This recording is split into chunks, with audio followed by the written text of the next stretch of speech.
साथियों, आज हम एक फिर नया विषय लेकर आए हैं। तो आज हम प्रथाओं के बारे में बात करते हैं, जो कि प्रथाएं हमारे देश में, ऐसा नहीं है कि हमारे ही देश में प्रथाओं का मकड़जाल फैला हुआ है। हाल ही में मैंने एक गूगल पे एक रिपोर्ट देखी, उसमें मैंने देखा कि फेस्टिवल विथ डेड बॉडीज़, जो कि इंडोनेशिया में इस त्यौहार को मनाया जाता है। इसका मतलब होता है कि लोग डेड बॉडीज़ के साथ त्यौहार मनाते हैं, यानी जो लोग मर गए हैं उनको सुरक्षित रखा जाता है, उनकी डेड बॉडीज़ को, मरे हुए सब को, और उनका जो टाइम रहता है उस फेस्टिवल का, उस समय उनको उस ताबूत से निकाला जाता है, उस कब्र से निकाला जाता है और उनको बढ़िया नहाया जाता है और नए कपड़े पहनाए जाते हैं और उनके जो भी तेल वगैरह सब तैयारी की जाती है और फिर उनके साथ वो भोजन करते हैं।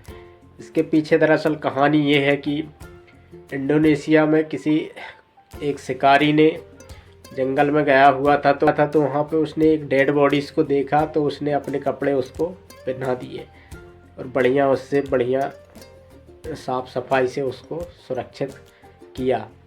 फिर माना जाता है कि उसके ऐसा करने पर उसकी बदलाव हुआ और उसके जीवन में खुशियाँ आ गई।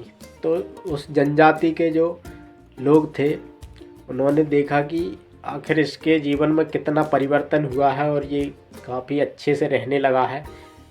तो पता चला कि इसने ऐसा जंगल में किया था, तो डेड बॉडीज़ के साथ, तो लोग इस हिसाब से अपने परिजन की डेड बॉडीज़ को, उसके मरे हुए शव को सुरक्षित रखने लगे और उनको उनका जो दिन होता है उस दिन में उनको तेल वगैरह लगा के उनको बढ़िया सजाया जाता है और उनके साथ बढ़िया पकवान या भोजन बनाकर त्योहार को मनाते हैं।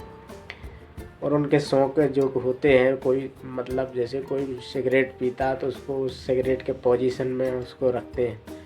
तो ये प्रथाएं यहाँ पर ऐसे चालू हो जाती हैं, लोग जनजातियों में उन प्रथाओं को लेकर चलाते रहते हैं। तो क्या होता है कि अब ऐसा नहीं है कि भारत में ही ये सारा जाल फैला हुआ है, ये विदेशों में भी ऐसा, मतलब आप गूगल करके देख सकते हैं कि ये इस तरह के फेस्टिवल के रूप में ये चीज़ें मनाई जाती हैं, जो कि प्रथाओं के रूप में जाने लगती हैं। ये हाल ही में कुछ 100-125 साल पहले की कहानी है, पहले से कोई नहीं था उस देश में। ऐसे ही कुछ प्रथाएं पहले हमारे देश में थी और अब बंद हो गई हैं, और अब फिर कुछ ऐसी नई चीज़ें चालू हो जाती हैं। आज से हमारी दादी नानी कभी करवा चौथ नहीं रहा करती थी। कुछ राज्यों में होता होगा, लेकिन कहीं कहीं ये बिल्कुल नहीं था। अब टीवी सीरियल में देखकर लोग इसको मनाने लगे हैं। तो आज के समय में तो बहुत काफ़ी तीव्रता से ये मनाए जाते हैं।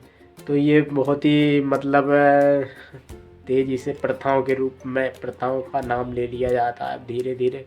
पहले हम लोगों के दादा नानाओं के जन्मदिन नहीं मनाए जाते थे, लेकिन आज के समय में हर बच्चे का जन्मदिन मनाया जाने लगा है। तो ये इस तरह से प्रथाओं का रूप ले लेता है और फिर हमारे जो आने वाली पीढ़ी होती है वो इस चीज़ को देखती है और वो ये मान लेती है कि हमारे तो पूर्वजों से चला हुआ आ रहा है। लेकिन असल में इतिहास को उठाकर देखा जाए तो कुछ चीज़ें ऐसी हैं जो पहले चल रही थी और फिर बाद में ये बंद हो गई।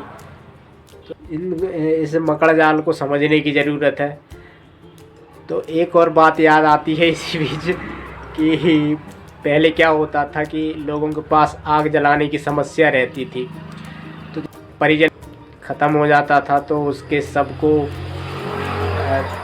जलाने के लिए आग ले जाते थे, उसको अंतिम संस्कार के लिए। तो उस आग ले जाने की जो प्रक्रिया थी, एक मटके में आग रखते थे, तो आग की वो समस्या रहती थी तो आग को उस विधि से ले जाते थे। तो क्या होता है कि मतलब उसमें आग में बुझ ना जाए या कोई पानी ना लग जाए या कोई भी समस्या ना बने। तो उस समय माचिस हुआ नहीं करती थी, तो ये उसको आग को मटके में लटका के ले जाते थे। वो चीज़ को अभी भी लोगों ने जो देखा उन्होंने सोचा शायद ऐसा ही होता होगा, ये चल रहा है। तो अब लोगों ने ये बुद्धि नहीं लगाई कि पहले वो समस्या थी इसलिए। अब हाल ही में पहले होली का दहन होता था तो उस आग को लाते थे, उस आग को लोग साल भर उस आग को रखते थे और उसी आग से अपना भोजन व्यवस्था बनाते थे। लेकिन अभी हाल ही में कुछ दिनों से मानव जीवन में माचिस का उद्भव हुआ है, तब से ये भी होलिका दहन की जो आग है वो भी लोग अब साल भर कहाँ रखते हैं, एक ही दिन लाते हैं और उस दिन उसमें जिसमें वो होलिका जली थी उसको मनाया जाता है। तो ये चीज़ें हैं धीरे धीरे समय के अनुसार लुप्त होती चली जाती हैं, और कुछ चीज़ें ऐसी भी होती हैं जिनको दिमाग लगा के बुद्धि से बंद भी किया जाता है, लेकिन कुछ लोगों का दिमाग खुल नहीं पाता है, तो वो ये सोचते हैं कि शायद ऐसे ही चलता रहता है, और ऐसे ही चल रहा है और चलते रहेगा, और उसे चलाते रहते हैं। तो दिमाग लगाने की ज़रूरत नहीं समझते, तो ऐसे चल ही रहा है। तो ये पूरा जाल है, मृत्यु भोज का भी एक जाल है, दहेज प्रथा का भी एक जाल है, सती प्रथा का हुआ करता था, तो अब उसमें जो चीज़ें थी प्रथाओं का जाल है, ये मकड़ जाल है, जिसको समझने की ज़रूरत है। तो आज के लिए इतना ही। नमस्कार।